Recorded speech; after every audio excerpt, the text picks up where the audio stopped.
இன்றைக்கு செய்தித்தாள்களில் வந்திருக்கக்கூடிய சில தலையங்கங்களை பார்க்கலாம். அதுக்கப்புறம் இன்னொரு செய்தியை பற்றி நம்ம சுருக்கமாக பேசலாம். தினத்தந்தியில் தனியார் பள்ளிக்கூடங்களில் ஏழை மாணவர்களுக்கு 25% இடஒதுக்கீடு கொடுக்கறது எவ்வளோ தூரம் நடைமுறையாயிருக்கு அப்படிங்கிறத பற்றி ஒரு தலையங்கம் எழுதியிருக்கிறாங்க. அனைத்து பள்ளிகளிலும் இது பின்பற்றப்படவில்லை. இடஒதுக்கீட்டின்படி ஏழை மாணவர்களுக்கு கல்வி வழங்கும் பள்ளிகளுக்கு கூட அரசினுடைய பணம் வரவில்லை. இது போன்ற பிரச்சனைகளை சரி செய்யணும் அப்படின்னு சொல்லி தினத்தந்தியில் தலையங்கம் எழுதியிருக்கிறாங்க. இந்து தமிழில் சுடுகாட்டு கூரை ஊழல் தொடர்பாக வந்திருக்கிற தீர்ப்பை பற்றி ஒரு தலையங்கம் எழுதியிருக்கிறாங்க. இந்த வழக்கில் தீர்ப்பு வர 20 வருஷம் ஆயிருக்கு, 18 வருஷம் ஆயிருக்கு. இந்த தீர்ப்பு குறித்து திமுகவும் அதிமுகவும் மௌனம் சாதிக்கின்றன. ஊழலை வெளிக்கொண்டு வந்த ஐஏஎஸ் அதிகாரி உமாசங்கர் 2 ஆட்சிகளிலையும் பந்தாடப்பட்டிருக்கிறார். தமிழகத்திலையும் லோக் ஆயுக்தா கொண்டு வரப்பட வேண்டும் அப்படின்னு இந்து தமிழ் ஒரு தலையங்கம் எழுதியிருக்கிறாங்க. இந்தியன் எக்ஸ்பிரஸில் ஹரியானாவில் கலப்பு திருமணங்களை ஆதரித்து கப்பஞ்சாயத்து முடிவெடுத்திருக்கிறதை பற்றி ஒரு தலையங்கம் எழுதியிருக்கிறாங்க. இந்த திருமணங்களுக்கு சில நிபந்தனைகளை காப்பஞ்சாயத்து சொல்லியிருந்தாலும் இது ஒரு முன்னேற்றமான ஒரு முடிவு. பல நூற்றாண்டுகளாக இருந்த பழக்கங்களை சீரமைக்கிறதுக்கு காப்பஞ்சாயத்துகள் தயாராக இருப்பதையே இது காட்டுகிறது அப்படின்னு அந்த தலையங்கம் சொல்லுது. ஆனால் இந்த முடிவு வரவேற்புக்குரியதாக இருந்தாலும் சட்டம்தான் இறுதியானது அப்படிங்கிறத மாநில அரசு உறுதி செய்யணும் அப்படின்னு அந்த தலையங்கம் வலியுறுத்துது. டெக்கான் கிரானிக்கலில் மோடிக்கு ஓட்டு போடாதவர்கள் தேர்தலுக்கு பிறகு பாகிஸ்தானுக்கு போக வேண்டியது இருக்கும் அப்படின்னு சொல்லி பிஜேபி வேட்பாளர் கிரிராஜ் சிங் பீகாரில் பேசியிருப்பதை பற்றி ஒரு தலையங்கம் இருக்கிறாங்க. இவர் மேலே பிஜேபி நடவடிக்கை எடுக்கணும். பாரதிய ஜனதா பார்ட்டி அமித்ஷாவை கண்டித்திருந்தால், முசாஃபர் நகர் கலவரத்தில் குற்றம் சாட்டப்பட்டவர்களை வேட்பாளர்களாக நிறுத்தாமல் இருந்திருந்தால் இது மாதிரியான வெறுப்பு பேச்சு பேசுபவர்கள் எச்சரிக்கையாக இருந்திருப்பார்கள் அப்படின்னு டெக்கான் கிரானிக்கல் சொல்லுது.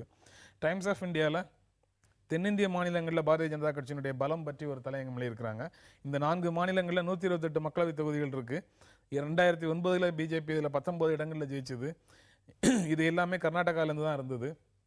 99 தென்னிந்தியாவில் பலமான கூட்டணி இருந்ததுனால பாதிக்கும் மேற்பட்ட தொகுதிகளில் ஜெயிச்சு மத்தியில் ஆட்சியை பிடித்தது. ஆனால் இப்போ அந்த நிலைமை இல்லை. தேசிய கட்சியாக சொல்லப்படுற பாரதிய ஜனதா கட்சி தென்னிந்தியாவில் பலவீனமாக இருக்குது அப்படின்னு சொல்லி டைம்ஸ் ஆஃப் இந்தியா எழுதியிருக்கு. தினமணி நாளிதழில் குற்ற வழக்கு எம்பிக்கள் மீது நடவடிக்கை அப்படின்னு மோடி பேசினதை பற்றி ஒரு செய்தி இருக்குது. ஆட்சிக்கு வந்த உடனே முதல் பணியாக இதை எடுத்து செய்வோம், எந்த கட்சியாக இருந்தாலும் பரவாயில்லை, உடனடியாக ஒரு குழு போட்டு எந்தெந்த எம்பிக்கள் மேலே வழக்குகள் இருக்கோ அதை மீது விசாரணை நடத்தி நடவடிக்கை எடுக்கப்படும் அப்படின்னு சொல்லி மோடி ஒரு உறுதியை கொடுக்குறாரு. குமரேசன், நீங்கள் அதை எப்படி பார்க்குறீங்க?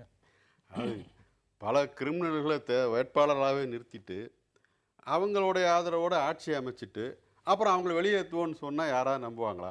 அந்த கிரிமினல்கள் முதல்ல இவங்களை அப்படி அதான் செய்ய விடுவாங்களா? ஏன்னா இப்போ இந்த தகவல் அடிப்படை கிரிமினல் பின்னணி உள்ள குற்றப்பதிவுகள் உள்ளவர்களில் அதிகமான வேட்பாளர் நிறுத்தியிருப்பது பிஜேபி தான்.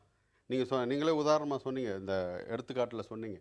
ஒரு தலையங்கத்தில் எப்படி முசாபர் நகர் இதில் அந்த கலவரத்தில் குற்றம் சாட்டப்பட்டு உட்பட நிறுத்தியிருக்கிறார்கள், அது எப்படி மற்றவர்களுக்கெல்லாம் ஊக்கமளிக்கிறதுலாம் சொல்லியிருக்கீங்க. எனவே பேசுகிறது நல்ல விஷயம். ஏன்னா இதெல்லாம் அடிப்படையில் மக்களுக்கு இருக்கிற கோபங்கள், அந்த கோபத்தை அப்படியே தனக்கான ஆதாயம் மாற்றுறதுக்காக பேசுகிற விஷயம்தான் அது.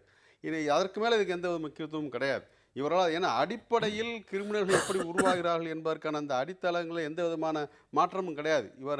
இவருடைய மதவாத கொள்கைகளிலோ அல்லது அடிப்படையில் கார்ப்பரேட்டுகளுக்கு தொண்டு செய்வதிலோ எந்த வித மாற்றமும் இல்லாமல் கிரிமினல்களை மட்டும் நாங்கள் தடுத்து விடுவோம் என்று சொல்வது என்பது மக்களை அப்பட்டமாக ஏமாற்றுகின்ற, சொல்லப்போனால் அடிப்படையான இந்த விஷயங்கள்லாம் விவாதிக்க விடாமல் ஏதோ நல்லது செய்து விடார் போல இருக்கிற ஒரு எண்ணத்தை ஏற்படுத்துகின்ற ஒரு உத்தி.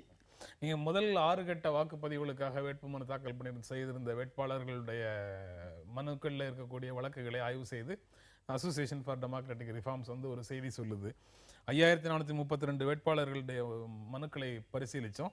அதில் 75 வேட்பாளர்கள் காங்கிரஸ் கட்சியால் முன்னிறுத்தப்பட்டிருக்கிறாங்க. இது அவங்க நிறுத்தின வேட்பாளர்களில் 26%. பாரதிய ஜனதா கட்சியால் 88% நிறுத்தப்பட்டிருக்கிறாங்க. இது அவங்க வேட்பாளர்களில் 32%.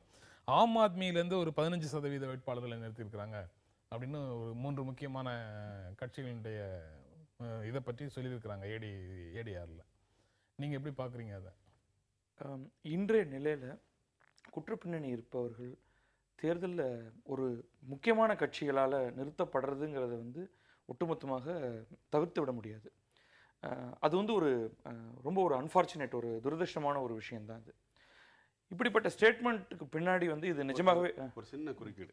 அதாவது இந்த அரசியல் போராட்டங்களில் கலந்து கொண்டதற்காக வழக்கு பதிவு செய்யப்பட்டு அப்படிப்பட்ட குற்றப்பணிகள் உண்டு. ஆனால் இது அப்படிப்பட்ட குற்றச்சாட்டு அல்ல. கரெக்ட். இப்போ உதாரணத்துக்கு வந்து நேற்றைக்கு இல்ல இதுல ஆம் ஆத்மி பார்ட்டியினுடைய வேட்பாளர்கள்னு சொல்லும்போது உதாரணத்துக்கு உதயகுமார் மேல நிறைய வழக்குகள் இருக்கு. ஆமா, அதெல்லாம் வேறுபடுத்தி தான் அது பார்க்கணும். அதான் அதை ஆனா இந்த மாதிரி செய்திகள் அது வேறுபடுத்தி பாக்குற மாதிரி நமக்கு தெரியல. இல்ல அதை வேறுபடுத்தி பார்க்கறது இல்லை. இன்ஃபேக்ட் நேத்திக்கு வந்து நம்ம உதயகுமாரை பத்தி சொல்றதுனால அவர் ஒரு கட்டம் கட்டி மிக அதிகமான வழக்குகள் இவருக்கு எதிராக இருக்கின்றன, இவரையா தேர்ந்தெடுக்க போகிறீர்கள் அப்படின்னு ட்விட்டர்ல போயிட்டு இருந்ததை பார்த்தேன். தமிழகத்தில் இருக்கிற எல்லாருக்குமே தெரியும் அது எந்த விதமான வழக்குகள். அவர் வந்து ஆள் அடிச்சு நகை பறிச்சு பண்ணக்கூடியவரா அதெல்லாம் இல்லை அப்படிங்கிறது தெரியும். ஆனால் தமிழகத்துக்கு வெளியில் இருக்கிறவங்களுக்கு அது தெரியாது. அதனால இந்த வழக்குகளையுமே நீங்க வந்து இந்த எஃப்ஐஆரையுமே இன்னும் கொஞ்சம் ஆராயலாம். அதையெல்லாம் தாண்டி பார்த்தால் கூட வேற உள்நோக்கங்களுக்காக பதியப்படுற வழக்குகள் இது எல்லாத்தையும் நகர்த்தி விட்டு பார்ப்போம். இருந்தாலுமே இன்றைக்கு வந்து குற்றப்பின்னணி இருக்கிறவர்கள் அரசியலில் இருக்காங்க, ரொம்ப சந்தோஷமாக வலம் வருகிறார்கள்.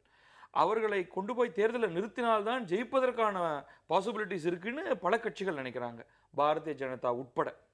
இவர் நரேந்திர மோடி பேசியிருக்கிறதுனால நம்ம பாரதிய ஜனதாவை வந்து ஸ்பெசிஃபிக்காக சொல்ல வேண்டியதாக இருக்குது.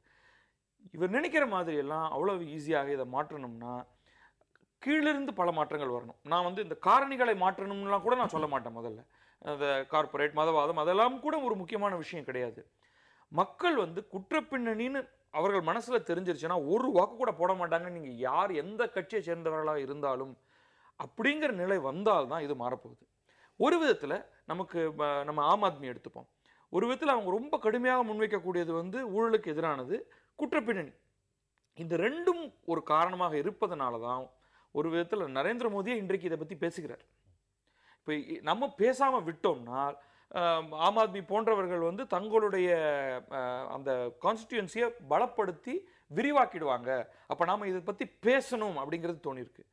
பேசுவதிலிருந்து ஆக்ஷனுக்கு மாறுவதற்கான வலுவான ஒரு வாய்ப்பு வருமா அப்படின்னா, ஒரு குமரேசன் சொல்கிற மாதிரி இவர்களெல்லாம் வந்து ஆதரவு கொடுத்து உங்களை பிரதமராக்கி இருக்காங்கன்னா அப்போ நீங்கள் எப்படி வந்து அவர்கள் மேலே ஆக்ஷன் எடுக்க போறீங்க? அவர் ஸ்பெசிஃபிக்காக சொல்கிறாரு, பாரதிய ஜனதா, என்டிஏ இவங்க எல்லாரிலையும் இருக்கிறவங்களையும் மேலேயும் நான் வந்து ஆக்ஷன் எடுப்பேன், குழு அமைப்பேன், வழக்கறிஞர் இது கோர்ட்டுக்கிட்ட போய் பேசுவேன் அப்படின்னு.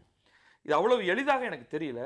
பட் இதுதான் முக்கியம் அப்படின்னு வெளியிலிருந்து கடுமையான அழுத்தங்கள் வந்ததுன்னா பிற கட்சிகள், இடதுசாரிகள், ஆம் ஆத்மி எல்லாரும் சேர்ந்து பயங்கர அழுத்தம் தந்தார்கள் என்றால் வேறு வழி இல்லாமல் இது நடந்துதான் தீரணும். நம்ம தொடர்ந்து பேசலாம் ஒரு இடைவேளைக்கு பிறகு.